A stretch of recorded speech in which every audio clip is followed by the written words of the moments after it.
প্রথমেই দেখে নেব আজকের 15টি তাজা সংবাদ। শুরুতেই শিরোনাম।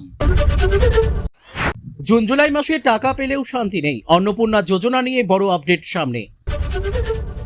জনগণনা শুরুর আগেই বড় আপডেট, অনলাইনে পরিবারের সদস্যদের নাম কিভাবে তুলবেন জানুন। কারা হারাতে পারেন রেশন কার্ড, নতুন তালিকায় গাড়ির মালিক থেকে ডিরেক্টররা।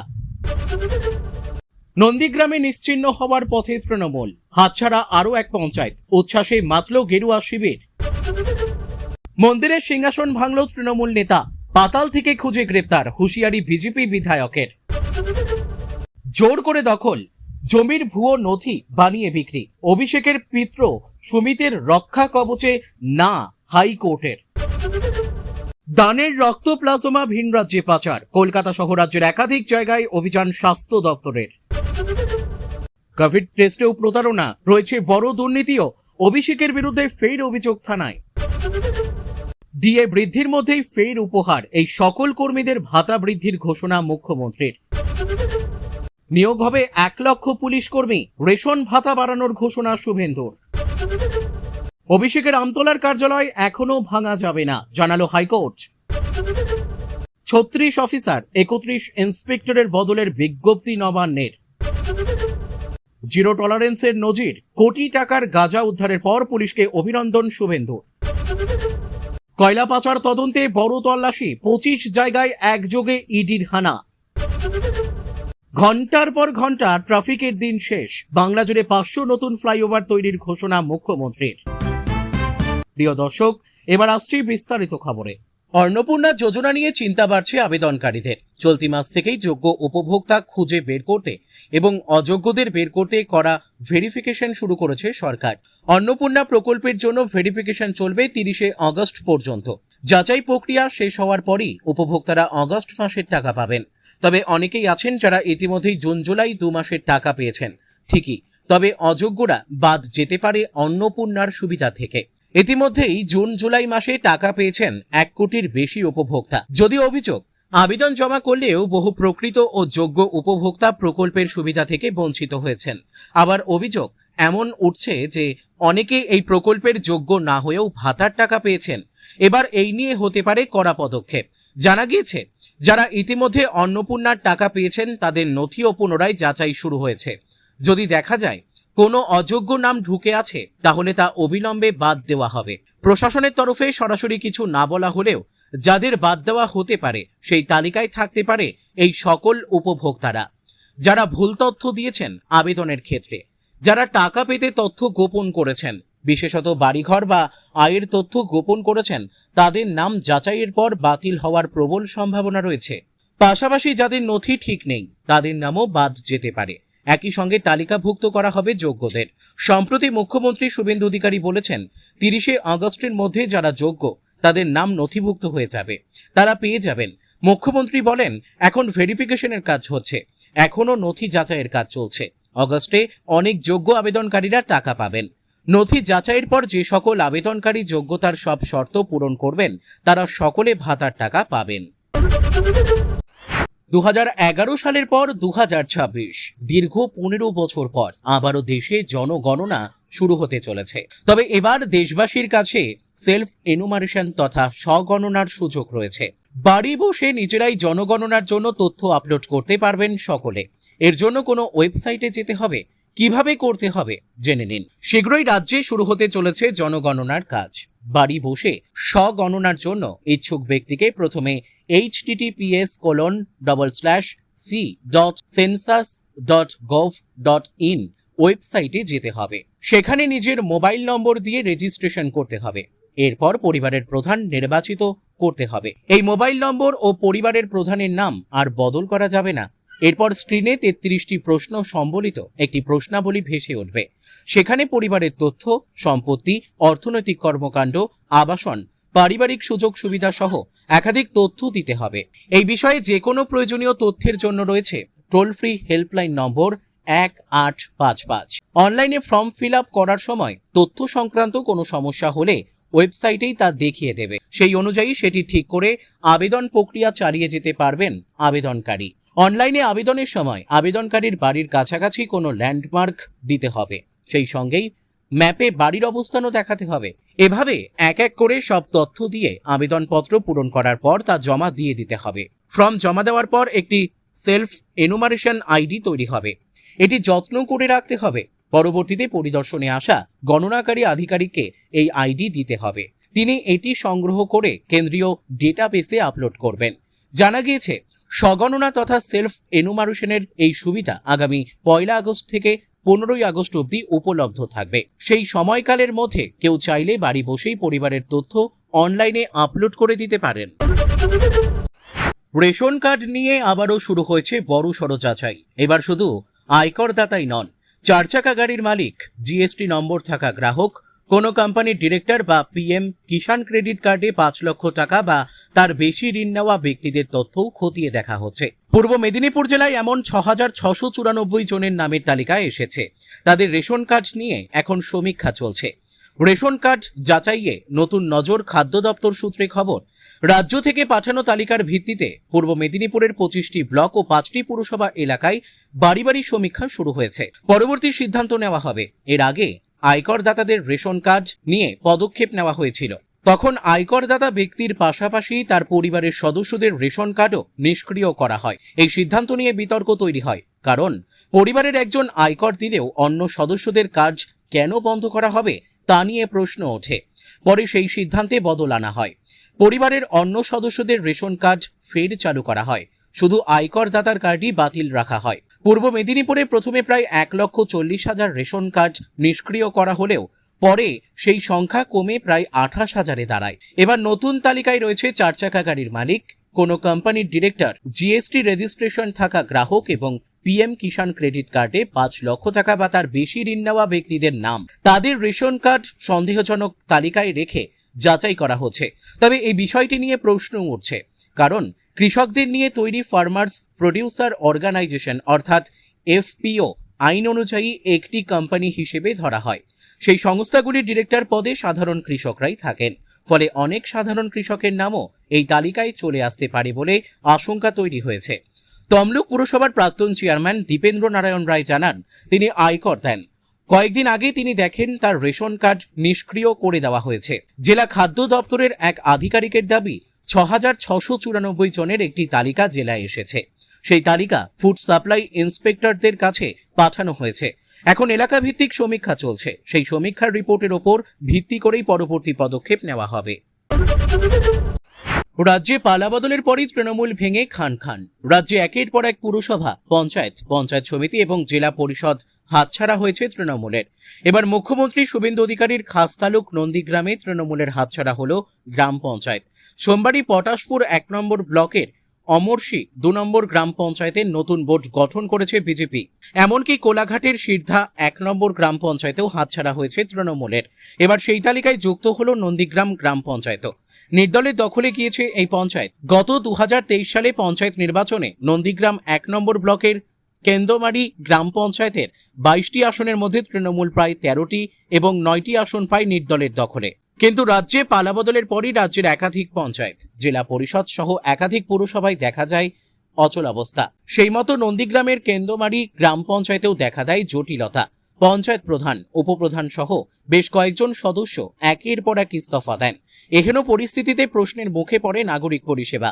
এই পরিস্থিতিতে মঙ্গলবার প্রধান ও উপপ্রধান পদে নির্বাচিত হয়। পঞ্চায়েত নিয়ম মেনেই এই নির্বাচন প্রক্রিয়া হয়। সেখানেই 19 জন সদস্যের উপস্থিতিতে প্রধানের দায়িত্ব পান আভারানী বেরা এবং উপপ্রধান খাজেদা বিবি। উন্নয়নের স্বার্থে গ্রাম পঞ্চায়েতের সমস্ত সদস্যরা প্রধান এবং উপপ্রধান হিসেবে আভারানী বেরা এবং খাজেদা বিবির নামে শিলমোহর দেন। ভোটাভুটিতে নবনির্বাচিত প্রধান আভারানী বেরা জানান, এলাকার উন্নয়নের জন্য রাজ্যের বর্তমান সরকার বিজেপির সঙ্গে হাত মিলিয়ে কাজ শুরু করেছে। আগামী দিনে গ্রাম পঞ্চায়েত সকল সদস্যদের নিয়ে এলাকার উন্নয়ন করাই আমার মূল লক্ষ্য।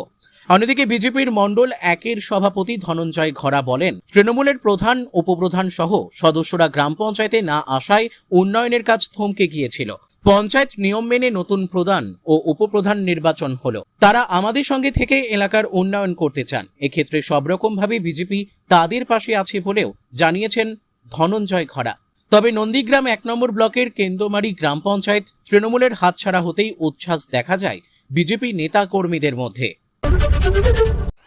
রাজনৈতিক রোষ এবার মন্দিরেও। রাতের অন্ধকারে মন্দিরের তালা খুলে ঢুকে শ্বেত পাথরের তৈরি সিংহাসন ভাঙচুরের অভিযোগ উঠল দুর্গাপুরের তৃণমূল নেতার বিরুদ্ধে। মঙ্গলবার ঘটনাটি প্রকাশ্যে আসতেই শোরগোল ছড়িয়ে পড়ে দুর্গাপুরের অমরাবতীতে। মন্দির কর্তৃপক্ষের সদস্যরা ছুটে গিয়ে পরিস্থিতি খতিয়ে দেখেন। ক্ষুব্ধ হয়ে ওঠেন এলাকাবাসীও। ঘটনার পর থেকে পলাতক অভিযুক্ত তৃণমূল নেতা এহেন খবর কানে পৌঁছতে বিজেপি বিধায়কের হুঁশিয়ারি, পাতালে থাকলেও খুঁজে বের করে গ্রেপ্তার হবে। দুর্গাপুরের নিউ টাউনশিপ থানার অমরাবতীর শিব শক্তি মন্দির, পুরনো মন্দিরটি সংস্কার করে ঢেলে সাজানো হয়েছে। শ্বেত পাথরের তৈরি সিংহাসনে দেবদেবীদের অধিষ্ঠান। নিত্যদিন পুজো হয় এখানে, ভিড় করেন দর্শনার্থীরাও। সেখানেই সোমবার গভীর রাতে চলে হামলা। জানা যাচ্ছে, অমরাবতী শিবশক্তি মন্দির কমিটির সঙ্গে দীর্ঘদিন ধরে বিবাদ চলছিল তৃণমূল নেতা বিশ্বজিৎ বিশ্বাসের। অভিযোগ, সোমবার রাতে বিশ্বজিৎ বিশ্বাস মন্দিরের সেবায়িতদের কাছ থেকে চাবি নিয়ে মন্দিরে যান। এরপর তালা খুলে শ্বেত পাথরের একটি সিংহাসন ভাঙচুর করেন। রাতেই এই ঘটনা জানাজানি হতেই গোটা এলাকা জুড়ে শোরগোল পড়ে যায়। খবর পাঠানো হয় নিউ টাউনশিপ থানার পুলিশকে। খবর পান দুর্গাপুর পূর্বের বিধায়ক চন্দ্রশেখর বন্দ্যোপাধ্যায়ও। মন্দির কমিটির চেয়ারম্যান সুবোধ গোস্বামী অভিযোগ করেন, মানুষের ভাবাবেগে আঘাত দিয়েছে বিশ্বজিৎ। যে সিংহাসন ভেঙেছে সেটি অত্যন্ত মূল্যবান, তার শাস্তির দাবি করছি আমরা। সোমবার রাতে মন্দিরে দাপট দেখানোর পর থেকেই পলাতক বিশ্বজিৎ বিশ্বাস। দুর্গাপুর পূর্বের বিধায়ক চন্দ্রশেখর বন্দ্যোপাধ্যায় হুঁশিয়ারি দিয়ে বলেন, তৃণমূলের কালচার এগুলো। তৃণমূল আমলে মমতা বন্দ্যোপাধ্যায় বলতেন রামকৃষ্ণদেব নাকি তৃণমূল, আর সেই মমতা বন্দ্যোপাধ্যায়ের দলের শীর্ষ নেতা বিশ্বজিৎ বিশ্বাস। এই জন্যই এইসব কাজ করছে। তবে আমরাও নিউ টাউনশিপ থানার পুলিশকে বিষয়টি জানিয়েছি। বিশ্বজিৎ বিশ্বাস যদি পাতালেও লুকিয়ে থাকে তাহলে সেখান থেকেই খুঁজে বের করে তাকে গ্রেপ্তার করা হবে। অভিষেক বন্দ্যোপাধ্যায়ের আত্মসহায়ক সুমিত রায়কে এখনই রক্ষা কবচ দিল না কলকাতা হাইকোর্ট। বিচারপতি তীর্থঙ্কর ঘোষের পর্যবেক্ষণ, তদন্ত চলছে, এখনই রক্ষা কবচ চাইবেন না। শুনানি চলাকালীন অতিরিক্ত অ্যাডভোকেট জেনারেল রাজদীপ মজুমদার আদালতে দাবি করেন, ভুয়ো ব্যক্তিদের নামে রেকর্ড বানিয়ে তা বিক্রি করা হয়েছে। মিডলম্যান হিসেবে কাজ করেছেন সুজয় হাজরা, সুবিধা পেয়েছেন সুমিত রায়। আগামীকাল বুধবার মামলার পরবর্তী শুনানি। মঙ্গলবার হাইকোর্টে বিচারপতি তীর্থঙ্কর ঘোষের এজলাসে সুমিত রায়ের বিরুদ্ধে জমি দুর্নীতি মামলা ওঠে। সেখানে রক্ষা কবচ চেয়ে আবেদন করেন তার আইনজীবী সব্যসাচী বন্দ্যোপাধ্যায়। তিনি আদালতে দাবি করেন, পুলিশের অভিযোগ ভিত্তিহীন। যে জমির কথা বলা হয়েছে সেগুলি সরকারি নথিতে নথিবদ্ধ। জমির মালিকদের শনাক্ত করা হয়েছে। সুজয় হাজরা ক্যামাক স্ট্রিটে এসে টাকা দিতেন অভিযোগ উঠেছে, অথচ তার একটাও প্রমাণ নেই। মামলাকারী তার ইনকাম ট্যাক্সের নথি আদালতে জমা দিয়েছেন। পাল্টা দিয়ে রাজদীপ মজুমদার আদালতে জানান, যাদের জমি তারা বক্তব্য দিয়েছে। গ্রামের মানুষদের সঙ্গে কথা বলে পুলিশ জেনেছে জোর করে উঠে যেতে বাধ্য করা হয়েছে। ভুয়ো নামে নথি বানিয়ে রেকর্ড করা হয়েছে। বিষ্ণু রায়, পল্টু রায়, কমলা রায় এমন নামে নথি বানানো হয়েছে। এই নামে কেউই নেই। সুজয় হাজরার অর্থাৎ মিডলম্যান থেকে একাধিক নথি বাজেয়াপ্ত করেছে পুলিশ। বেনিফিট নিয়েছেন এই সুমিত রায়। সমস্ত আর্থিক লেনদেন নগদে হতো বলে তদন্তে উঠে এসেছে। সওয়াল জবাব শুনে বিচারপতি ঘোষ মামলাকারীর আইনজীবীকে বলেন, এখনই রক্ষা কবচ চাইবেন না, আগামীকাল মামলার ফের শুনানি। দানের রক্ত প্লাজমা বাংলা থেকে ভিন রাজ্যে পাচারের অভিযোগ। এবার বাংলার একাধিক জায়গায় অভিযান চালালো রাজ্য স্বাস্থ্য দপ্তর। কলকাতা, নদিয়া, দুর্গাপুরের বেশ কয়েকটি হাসপাতাল ও বেসরকারি ব্লাড ব্যাংকে এই অভিযান চলছে। কোটি কোটি টাকার বিনিময়ে এই রক্ত প্লাজমা বাইরে পাচার হচ্ছে বলে অভিযোগ উঠেছে। বহু ক্ষেত্রে রক্ত সংকট যাতে না হয় সেজন্য বাংলার বিভিন্ন জায়গায় রক্তদান শিবির অনুষ্ঠিত হয়। অনেক ক্ষেত্রেই ওইসব রক্তের বহু ইউনিট বাইরে চলে যায় বলেও অভিযোগ। এইসব কিছুই খতিয়ে দেখতে উঠে পড়ে লেগেছে স্বাস্থ্য দপ্তর। এই বিষয়ে রাজ্যের স্বাস্থ্যমন্ত্রী শারদ মুখোপাধ্যায় জানিয়েছেন, অভিযান চালানো হচ্ছে। বিভিন্ন জায়গায় হাসপাতাল ও ব্লাড ব্যাংকের কাগজপত্র খতিয়ে দেখা হচ্ছে। কোনো দুর্নীতি থাকলে ব্যবস্থা নেওয়া হবে বলেও মন্ত্রী জানিয়েছেন। আগেই শহরের দুটি ব্লাড ব্যাংকের বিরুদ্ধে রক্ত পাচারের অভিযোগ উঠেছিল। এবার কলকাতার আরও একটি ব্লাড ব্যাংকের বিরুদ্ধে রক্ত নিয়ে বেআইনি কারবারের অভিযোগ সামনে এলো। পদ্মপুকুর হেলথ পয়েন্ট, যোধপুর পার্কের অশোক ব্লাড ব্যাংকের পর এবার সিআইটি রোডের লাইফ কেয়ার ব্লাড ব্যাংকের কীর্তি ফাঁস। অভিযোগ, 6 মাসের মধ্যে অন্তত 3,500 ইউনিট লোহিত রক্তকণিকা বিক্রি করা হয়েছে ভিন রাজ্যে। বিহার, উত্তরপ্রদেশ, ঝাড়খণ্ডের মতো রাজ্যের ব্লাড ব্যাংকে রক্ত বিক্রি করা হয়েছে বলে অভিযোগ। কেবল কলকাতায় নয়, একাধিক জেলার বেসরকারি হাসপাতাল ও ব্লাড ব্যাংক থেকে রক্ত প্লাজমা বিক্রি হয়ে গিয়েছে বলে অভিযোগ। তৃণমূল আমল থেকে এই চক্র চলছে বলে অভিযোগ। বিভিন্ন রাজ্যে মোটা টাকায় ওই রক্ত প্লাজমা চলে যায়। বিজেপি সরকার আসার পরে এই বিষয়টি সামনে আসে। চলতি মাসেই বেশ কয়েকটি হাসপাতাল ও ব্লাড ব্যাংক থেকে এই অভিযোগ উঠেছিল। এবার অভিযানে নামলেন স্বাস্থ্য দপ্তরের আধিকারিকরা। কলকাতার বেলেঘাটার একটি ব্লাড ব্যাংক, অন্ডাল ও নদিয়াতেও অভিযান চলছে। প্রাথমিকভাবে জানা গিয়েছে 8-10টি হাসপাতাল ও ব্লাড ব্যাংকে অভিযান চলছে। এই বিষয়ে ওইসব সংস্থার তরফে মুখ খোলা হয়নি। অভিযানে আসা আধিকারিকরাও কোনো কথা বলতে চাননি। ক্রমশ চাপ বাড়ছে ডায়মন্ড হারবারের সাংসদ অভিষেক বন্দ্যোপাধ্যায়ের। এবার কোভিড টেস্টে প্রতারণা ও দুর্নীতির অভিযোগ দায়ের হল দক্ষিণ 24 পরগনার বিষ্ণুপুর থানায়। ডায়মন্ড হারবার লোকসভার 7টি বিধানসভায় কোভিড মেগা টেস্ট ড্রাইভ এবং ডক্টরস অন হুইলসের নামে কোভিডকালে প্রতারণা, আশাকর্মীদের দিয়ে ভুয়ো কোভিড পরীক্ষা এবং ভুল ও মিথ্যে রিপোর্ট দিয়ে মানুষকে মৃত্যুর মুখে ঠেলে দেওয়া সহ মহামারী ছড়ানো, কোটি কোটি টাকার সরকারি অর্থের অপচয় করার অভিযোগে এবার সাংসদ অভিষেক বন্দ্যোপাধ্যায়ের বিরুদ্ধে অভিযোগ দায়ের হল। বিষ্ণুপুর থানায় সোমবার অভিষেক সহ তৎকালীন জেলা শাসক, ডায়মন্ড হারবার পুলিশ জেলার পুলিশ সুপার এবং বিভিন্ন মহকুমা ও ব্লকের একাধিক প্রশাসনিক আধিকারিকের বিরুদ্ধে অভিযোগ দায়ের করেন বিজেপি নেতা অভিজিৎ দাস ওরফে ববি। সোমবার বিষ্ণুপুর থানায় অভিষেক বন্দ্যোপাধ্যায়ের বিরুদ্ধে এহেন লিখিত অভিযোগ দায়ের করেন বিজেপি নেতা ববি। জানান, 2022-এর 12 জানুয়ারি একদিনে 53,000 করোনা পরীক্ষার নামে ভুয়ো তথ্য দিয়েছিলেন অভিষেক। অভিজিৎ দাসের অভিযোগ, প্রশিক্ষিত নন এমন আশাকর্মীদের দিয়ে করোনা পরীক্ষা করানো হয়, যা ICMR এর নির্দেশিকা লঙ্ঘন করারই শামিল, যার পরিণাম হয়েছিল ভয়ঙ্কর। ইচ্ছাকৃতভাবে পজিটিভ রোগীদের সংখ্যা কমিয়ে দেখানো হয়েছে বলেও অভিযোগ বিজেপি নেতার। এখানেই শেষ নয়, পরীক্ষায় করোনা পজিটিভ রোগীদের রিপোর্টে নেগেটিভ দেখানো হয়েছে বলে তার অভিযোগ। ববির কথায়, ভুল রিপোর্টের ফলে পজিটিভ রোগীকেও ইচ্ছাকৃতভাবে মৃত্যু মুখে ঠেলে দেওয়া হয়েছে। তিনি বলেন, ডক্টরস অন হুইলস করোনা পরীক্ষার এত কিট কোথা থেকে এলো? যদি সরকারি সহযোগিতাই থেকে থাকে তাহলে একজন সাংসদের জন্য এই বিপুল পরিমাণ করোনা পরীক্ষার কিট কিভাবে সরকার থেকে অনুমোদিত হলো? করোনা পরীক্ষার জন্য বিপুল পরিমাণ টাকা কে দিল বা কোথা থেকে এলো সেসবেরও তদন্ত হওয়া প্রয়োজন। আর সেই কারণেই অভিষেক বন্দ্যোপাধ্যায় এবং তার আপ্ত সহায়ক সুমিত রায়, তৎকালীন জেলা শাসক, পুলিশ সুপার, বিভিন্ন বিধানসভার বিধায়ক, রাজনৈতিক নেতা, একাধিক প্রশাসনিক ও স্বাস্থ্য আধিকারিক, এমন 25 জন সহ অন্যান্যদের বিরুদ্ধে পুলিশে অভিযোগ দায়ের করেন। শুধু তাই নয়, অভিযোগের ভিত্তিতে FIR রুজু করার আবেদন জানান ববি। তার কথায়, সিট গঠন করে তদন্ত হওয়া প্রয়োজন রয়েছে। পুরো ঘটনার পেছনে অনেক বড় দুর্নীতি রয়েছে। রাজ্যে বিজেপি সরকার ক্ষমতায় আসার পর থেকেই সরকারি কর্মীদের একের পর এক সুখবর দিয়ে চলেছে। ইতিমধ্যেই বেড়েছে DA। রাজ্য সরকারি কর্মচারীদের জন্য ঘোষণা হয়েছে 7ম পে কমিশনেরও। আগামী বছর নয়া বেতন কমিশন চালু হলে 1 লাফে বেতন ভাতা বাড়বে রাজ্য সরকারি কর্মচারীদের। এরই মধ্যে এবার ফের ভাতা বৃদ্ধির ঘোষণা মুখ্যমন্ত্রী শুভেন্দু অধিকারীর। কাদের কপাল খুলল? মঙ্গলবার ভবানী ভবনে কাটমানি সিন্ডিকেট রাজ রুখতে টোল ফ্রি হেল্পলাইন নম্বর চালু করে সেই অনুষ্ঠান থেকেই পুলিশের রেশন ভাতা বৃদ্ধির কথা ঘোষণা করলেন রাজ্যের মুখ্যমন্ত্রী। ঘোষণায় মুখ্যমন্ত্রী বলেন, মুখ্যমন্ত্রী খালি হাতে ভবানী ভবনে আসবে এটা তো হতে পারে না, কিছু না কিছু তো দিতে হবে। আমি দুর্গাপুজোর গিফট দিয়ে গেলাম, অক্টোবর মাস থেকে 500 টাকা করে বাড়িয়ে দিলাম। অর্থাৎ পুজোর মাস থেকে রাজ্য পুলিশের রেশন ভাতা বৃদ্ধির বড় ঘোষণা হয়ে গেল। এই কর্মচারীদের উপহার দিয়ে মুখ্যমন্ত্রী বলেন, অক্টোবর থেকে 500 টাকা করে বাড়ানো হবে রেশন ভাতা। উল্লেখ্য, এতদিন এই ভাতা বাবদ 1,500 টাকা করে পেতেন পুলিশ কর্মীরা। এবার 500 টাকা বাড়ানোয় অক্টোবর থেকে 2,000 টাকা করে পাবেন পুলিশ কর্মীরা। শুধু তাই নয়, এদিনের অনুষ্ঠান থেকে ভাতা বৃদ্ধির পাশাপাশি পরবর্তীকালে পুলিশকে আরো সহযোগিতার বার্তা দেন মুখ্যমন্ত্রী। একই সাথে সকলকে ভালো করে কাজ করতে বলেন। একই সাথে ট্রাফিক পুলিশদের কথা মাথায় রেখেও এদিন বড় ঘোষণা করেন মুখ্যমন্ত্রী।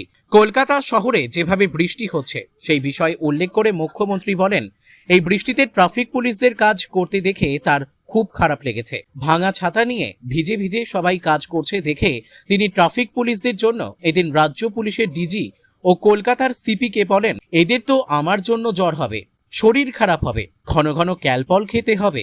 কলকাতা ও রাজ্য পুলিশের ট্রাফিক কর্মীদের জন্য ভালো ছাতা, রেনকোট ও গামবুট সহ বৃষ্টিতে প্রয়োজনীয় জিনিসপত্রের ব্যবস্থা করে দেওয়ার জন্য NKDA ও হিডকোকে অনুরোধ করেন মুখ্যমন্ত্রী।